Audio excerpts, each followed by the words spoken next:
Hi friends, मैं हूं नेहा। ये जावा का 4th ट्यूटोरियल है और इस ट्यूटोरियल में गेटिंग यूज़र इनपुट देखेंगे। मतलब कि यूज़र से इनपुट लेंगे। हम लोग पूछेंगे कि तुम्हारा नाम क्या है और उस नाम को डिस्प्ले करेंगे कि माय नेम इज़ जो भी नाम होगा। तो चलिए हम इस प्रोग्राम को लिखते हैं। तो मैं एक और फाइल क्रिएट कर लेती हूँ और यहाँ हम लिखते हैं, पहले इसे हम सेव कर लेते हैं। मान लीजिए फाइल सेव एज, और देखिए सेव मैं टेस्ट जावा में कर रही हूँ और इस क्लास का नाम मान लीजिए यूज़र नेम डाल देती हूँ डॉट जावा। तो ये यूज़र नेम डॉट जावा दिख रहा होगा आपको। तो सबसे पहले आप जानते हैं कि आप क्लास लिखते हैं और उसके बाद जो भी आपका क्लास का नाम है वो देखिए। यहाँ पे मैंने दो वर्ड यूज़ की हूँ, इसलिए पहला लेटर और दूसरा लेटर दोनों आपका कैप्स हो गया है। नेक्स्ट मैं लिखूँगी पब्लिक स्टैटिक वॉइड मेन, और यहाँ ब्रैकेट डाल देती हूँ और यहाँ हम लिखेंगे स्ट्रिंग args। अब देखिए हम यहाँ पे क्या कर रहे हैं। सबसे पहले मेरा प्रोग्राम का थीम है कि आपको यूज़र से इनपुट लेना है। तो उसके लिए यूज़र से अगर आपको इनपुट लेना है, आपने देखा था कि पिछले प्रोग्राम में कि सिस्टम डॉट आउट डॉट प्रिंटलाइन से हम लोग क्या कहते थे, कोई भी जो भी टेक्स्ट होगा उसको हम इसी तरीके से लिख देते थे। जो भी टेक्स्ट आप सिस्टम डॉट आउट डॉट प्रिंटलाइन के अंदर लिखते हैं वो उसी तरीके से दिख रहा था आपको। तो यहाँ पे हम यूज़र से इनपुट लेते हैं, तो उसके लिए आपको यहाँ पे कुछ स्पेसिफाई करना होगा। तो उसके लिए आप लिखेंगे इम्पोर्ट। मैं बताऊंगी ये क्या हो रहा है, पहले लिख लेती हूँ जावा डॉट यूटिल डॉट स्कैनर। देखिए क्या करता है। सबसे पहले मैं बताना चाहूँगी कि जावा का मेन स्ट्रेंथ क्या है कि उसके पास पहले से प्री डिफाइंड क्लास होता है। जैसे कि आप यहाँ देख सकते हैं, चाहे वो स्ट्रिंग हो, चाहे वो आपने सिस्टम डॉट आउट डॉट प्रिंटलाइन देखा जिसमें सिस्टम क्या है, एक क्लास है। ये भी एक स्ट्रिंग भी एक क्लास है। तो बहुत सारे प्री डिफाइंड पहले से ही क्लास दिया हुआ है, क्योंकि देखिए आपने यहाँ पे क्लास का नाम जो है खुद से बनाया है और ये क्लास जो है पहले से ही प्री डिफाइंड जावा में है। बहुत सारे क्लास क्या हैं किसी पैकेज में स्टोर होते हैं। कोई एक पैकेज है, जैसे कि आप यहाँ देख सकते हैं जावा डॉट यूटिल, तो ये एक पैकेज है। ये एक पैकेज आपको पता चल गया। इस पैकेज के अंदर एक आपका क्लास है जो कि स्कैनर है। ठीक है, तो सबसे पहले पैकेज होगा, पैकेज के अंदर बहुत सारा क्लास होता है। जब पैकेज के अंदर बहुत सारा क्लास होता है तो उसको हम लोग कहते हैं एपीआई। एपीआई मतलब क्या होता है, एप्लीकेशन प्रोग्रामिंग इंटरफेस। मतलब कि इसके अंदर बहुत सारा क्लास का लाइब्रेरी होगा, मतलब बहुत सारे क्लास होंगे। देखिए इंपोर्ट क्या करता है, इंपोर्ट कंपाइलर को बताता है कि कौन से क्लास को आप यूज़ कर रहे हो। तो आप बता रहे हो कि जावा डॉट यूटिल पैकेज है, उसके अंदर क्या है, स्कैनर एक क्लास है। तो इसलिए आप यहाँ पे इंपोर्ट लिखते हो। नेक्स्ट चीज़, जो भी आपका क्लास जो आप लिखे हो इससे ऊपर आपको लिखना होगा इंपोर्ट। तो इंपोर्ट करने समय आप क्लास के अंदर नहीं डालेंगे, आप क्लास के ऊपर होना चाहिए। ये तो आपको समझ में आ गया कि ये इंपोर्ट क्यों हुआ है। नेक्स्ट क्या है, स्कैनर क्या करता है, यूज़र से इनपुट लेगा और डिस्प्ले करेगा। तो चलिए सबसे पहले मैं स्कैनर का एक ऑब्जेक्ट बना लेती हूँ। लिखती हूँ स्कैनर। मैं बताऊँगी क्या हो रहा है, input equals to new scanner, और इसके अंदर मैं लिख देती हूँ सिस्टम इन। तो आपको इस तरीके से यूज़र से इनपुट लेने के लिए आपको लिखना होगा। देखिए मैं बताती हूँ। सबसे पहले क्या है, ये स्कैनर क्या है, आपका क्लास है। मैं पहले भी बता चुकी हूँ ये एक क्लास है। ठीक है, जैसे ही आप न्यू कीवर्ड लिखते हो तो इसका मतलब क्या होता है कि एक ऑब्जेक्ट बन गया है। तो ये आपका टाइप मिल गया और ये वेरिएबल का नाम मिल गया। तो मैंने कहा था पहले भी कि जब भी आपको सबसे पहले एक क्लास का आपको ऑब्जेक्ट बनाना होगा और ऑब्जेक्ट डॉट मेथड को कॉल कर सकते हैं। तो आप यहाँ देखिए scanner input equals to new scanner system dot in हो गया। तो ये क्या करता है, इनपुट आपका वेरिएबल हो गया और ये क्लास का ऑब्जेक्ट बन गया है। देखिए सिस्टम डॉट इन क्या करता है, सिस्टम डॉट इन का मतलब होता है कि जो भी यूज़र कीवर्ड में टाइप करेगा वो आप लेना चाहते हैं। वेरिएबल में वैल्यू इनपुट करवाने के लिए सबसे पहले आपको स्कैनर क्लास का ऑब्जेक्ट क्रिएट करना होगा, जो हमने यहाँ पे स्कैनर क्लास का ऑब्जेक्ट क्रिएट कर लिया है। जैसे ही आप न्यू लिखते हैं वैसे ही ऑब्जेक्ट क्रिएट हो गया है।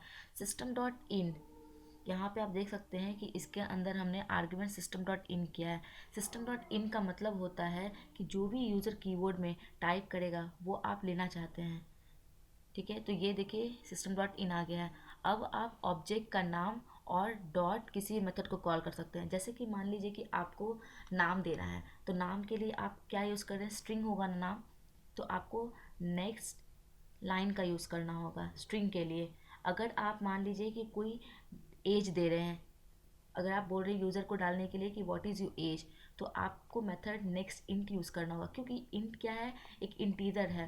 तो चलिए मैं पहले प्रोग्राम लिखती हूँ, तब आपको समझ में आएगा। तो पहला आप देख लिए कि scanner input equals to new scanner हो गया है। नेक्स्ट हम क्या करेंगे, system dot out dot print line लिख देंगे, और इसके अंदर हम लिख देते हैं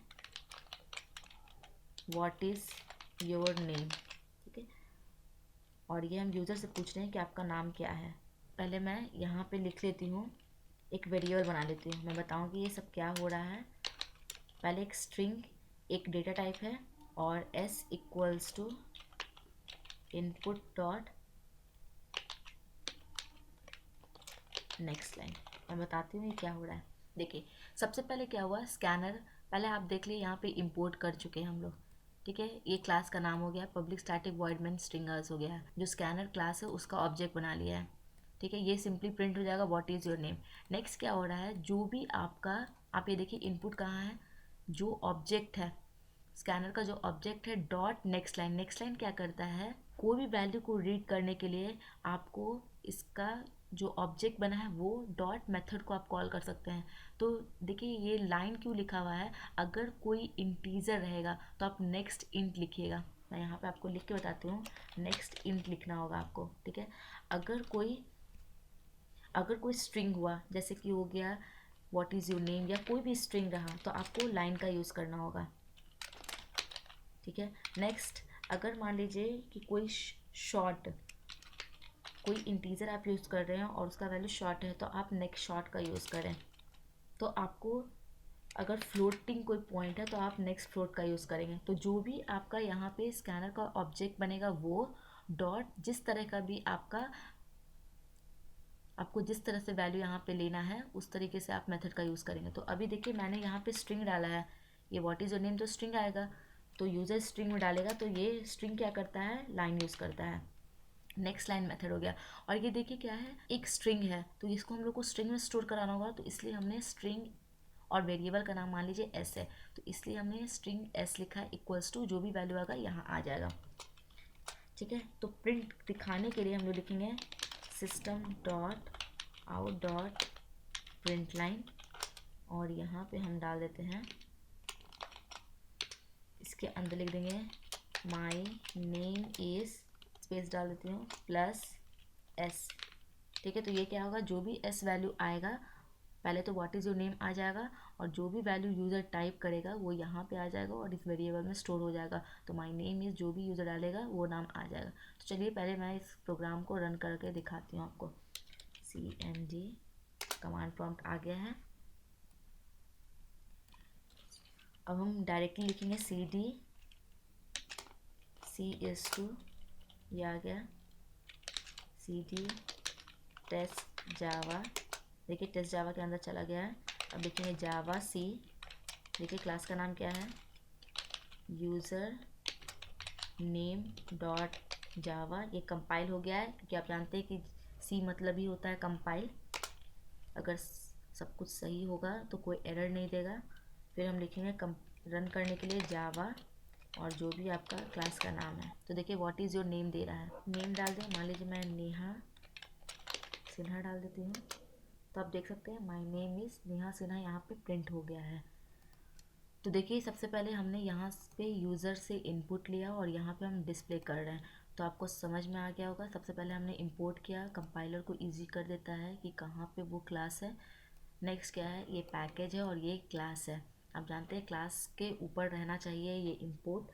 नेक्स्ट क्या है, यूज़र से इनपुट लेने के लिए आपको scanner input equals to new scanner system dot in लिखना होगा। नेक्स्ट सिंपली ये प्रिंट हो जाएगा, जो भी यूज़र का इन्फॉर्मेशन होगा। नेक्स्ट लाइन इसलिए दे रहे हैं क्योंकि ये मेथड है, तो ये नेक्स्ट लाइन, अगर आप स्ट्रिंग यूज़ कर रहे हैं स्टोर करने के लिए तो आपको नेक्स्ट लाइन लिखना होगा। इंटीजर होगा तो आपको इंट लिखना होगा, S equals to input dot next int लिखना होगा। फ्लोट होगा तो नेक्स्ट फ्लोट लिखना होगा, और यहाँ पे डेटा टाइप जो होगा वो भी आपको फ्लोट लिखना होगा। स्ट्रिंग है ये, तो स्ट्रिंग को सेव कराने के लिए आपको एक स्ट्रिंग डेटा टाइप लेना होगा। और ये एक वेरिएबल बना देते हैं। यहाँ पे ये जो वैल्यू आपका आएगा नेहा सिन्हा, ये यहाँ के स्टोर हो जाएगा और my name is Neha print कर दे रहा है। यहाँ पे देखिए एस है, ये एस जो वेरिएबल यहाँ लिखे हैं वही एस यहाँ पे भी है। Thank you so much guys, and don't forget to like, subscribe and share my channel.